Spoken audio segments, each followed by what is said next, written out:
Hello mga katrokes, ayan, di tayo umuwi sa bahay at kami magkasama ni Mrs. kanina doon sa Kamasan. Ngayon ako'y umuwi at ako ho ay nagluto ng sarubot, yung ginataan saging. Kung tawagin ho din sa amin ay sarubot ho.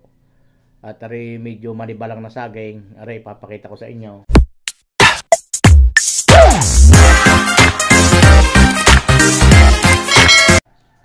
Ito ang aking niluto, ito ho. Yan. Ito ho ay saging na ginataan na kung tawagin din sa amin ay sarubot. Yan. So magdadala tayo doon sa pinagagamasan ho namin ng sili at ating pamimirindahin ng aking misis. At kung may katulong ho doon ay ating isasama na rin ating papakainin. Ganun ho kami. Kami dadalaw-dalaw na rin sa aming bahay kaya kami laing ganare. Kung sino may pagkakataon na magluto ay siya magluluto. Kung hindi pagod ng kamay ng isa ay di siya magluluto. Hindi laging si Mrs. Kailangan ni si Mr. Dane ganun ho kami. Kung sinong may kakayanan magluto at hindi pagod ng kamay, dahil pagka pagod at nabasa ang kamay ay may pwedeng manakit ang mga ating mga ugat sa kamay ika nga ay nung iba ay pasma Kaya para tayo makaiwas sa gayon ay kahit si Mr.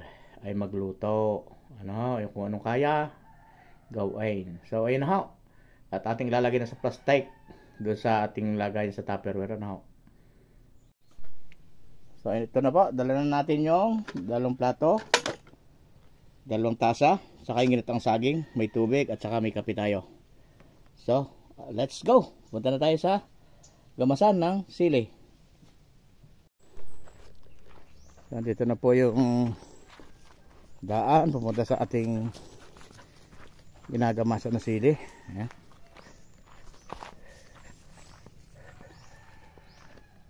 Ito yung mga in-spray ng damo Ayan.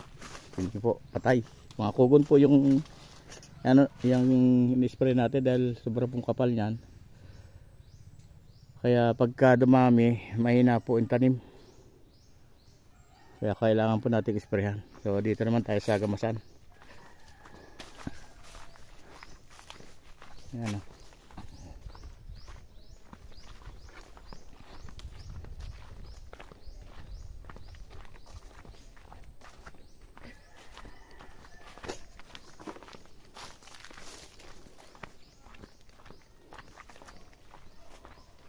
may mga tatanggalan tayo ng puso ng saging yan, gumaganda na yung ibang saging natin, dami yan. So ito na po yung sili, tingnan po, halos nabulaklak na po lahat siya, napakababa. Ayan may bunga na ng iba, so malapad po ito. Ayan.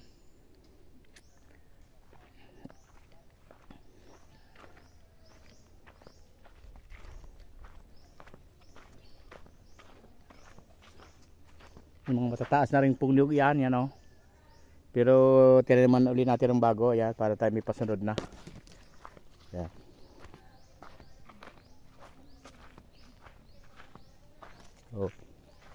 May kalabasa pa rin po diyan, mahaba po ito malapad itong sili. Ayan, tingnan saging gumaganda na rin yan, may mga pwede na tayong tibain. Tingnan po, malinis na mahaba na po yung malinis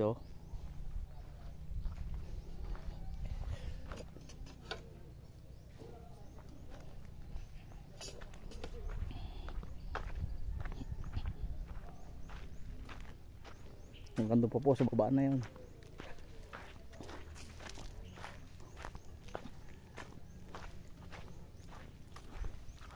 Kagat na sila ito mga beautiful nga rin so parin na kayo tayo mag-merinda. Dala-dala ko na rin yung merinda, hindi wala namang maganda yung makita kaysa wala. Hindi pwede yun, hindi ako sali. Nakaganda na ng sili. Oh. Yan. Ating medyo lalapitan ng video. Oh. Kabababa pa lang pero may bunga na. Oh. Ayan. Ganyan po yung mga silidinay. Ito po yung siling panigang. Oh.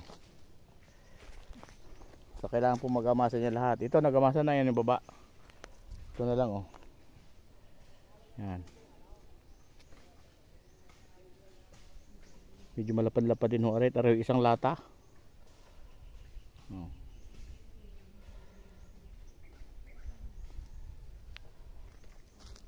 Nasa 4,000 pieces o aray. Kaganda na ho. Oh. Talagang kababata pa inabunga na oh. Bababa pati. Bababa pa lang ay bumubunga na. Ayan o. Tingnan yung mga nagamasa na sa uri na eh. Tingnan ho maraming bunga na. Parting aray.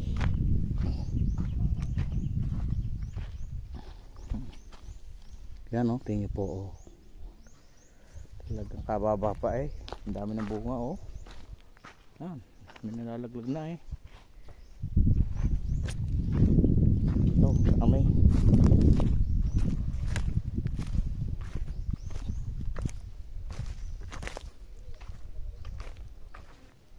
Yan. O, kahaba ng bunga. Kabata pa eh. Sa dami ng bunga. O, tinin nyo. O. Yan ho eh. Tinanim namin ng kuwan. Naabot pa ho ng init. Kaya lang ho talaga hong dinidiligan para makuha natin yung magandang ani. Dahil pag ito ho'y napabayaan, hindi ho nadiligan, tinin naman yung lalaki ng bunga oh. Ang dami oh, yan. Kabata pa ho niyan oh. Tingnan naman ang bunga. Talaga hong napakarami. Yan. So ayan ho. Ito ho'y wala rin hong abono dahil ito ho ay bagong kaingin. Bagong linis so ito kaya ho napakaganda ng tanim na sili ano. At ito ho, kung ating matatandaan gaya ng aking unang vlog, ito ho ay kwan. Mula ho dyan hanggang dito sa isang tudling na ito. Yan ho ay 1 metro. At ang pagitan ho niyan ay isang ruler ho. Yan, isang ruler lang ho ang pagitan niyan. Yan, kung may humigit ho doon, na kaunti lang ho yan, pero isang ruler lang ho yan. Para mas marami tayong maitanim. Importante yung dito sa gitna para pag dito dumaan na tayo nag-harvest, nagdala tayo ng mga lagayan, hindi siya masisira yung dadaanan natin ano. So yan ho. Sana ako yung nakapagbahagi naman sa inyo. Ito ho'y pagka sobrang panahon ng abono, ito yung nakuluto ang dahon. Kaya hindi ito namin inabunuhan dahil alam naman namin na mataba pa yung lupa. Kaya okay ho na walang abono. Yan o. Kami ni Miss Gine nagagamas. Yan ang aming kumari kasama ano. Nandoon sa pating yun, sa taas na yun. Yeah, maraming pong salamat. Sana po ay aming binabahaging aray magbigay ng kaunting ideya ho sa atin lahat ano ho. Para sa ganun tayo ay pag nagtayo ng sili ay tayo ay aani ano ho. Ayan. Ito lang importante dito ho. Pag naipunla itanim ng maayos, kailangan ho basa ang lupa. Tamtama lang ho basa. At pagkatapos, ito ho lilinisan, didiligan. Kailangan ho laging malinis ang kapaligiran ng sili para sa ganun po yung taba ng lupa ay hindi masayang. At yun nga po, kung may makikita kayong sumisira ng dahon at bulaklak, ay ang aming pong ini-spray dito ay 7. Yun lang po, para nang sa ganun ay makaiwas tayo sa pagkasira ng ating halaman. Yun may makikita nyo, pag mahina naman ang lupa, ay di kayo magdagdag ng kaunting abono. Para na sa ganun ay mag-green, nakagaya nito. Ano ho? Yan, tingin nyo green na green ang ating sili. At para lang mas lumaki ang puno at tumibay, kahit maraming bunga, kailangan po natin kahukan o i-cultivate ang pagilig. Yan ho, napakaganda na rin ating merindang aray.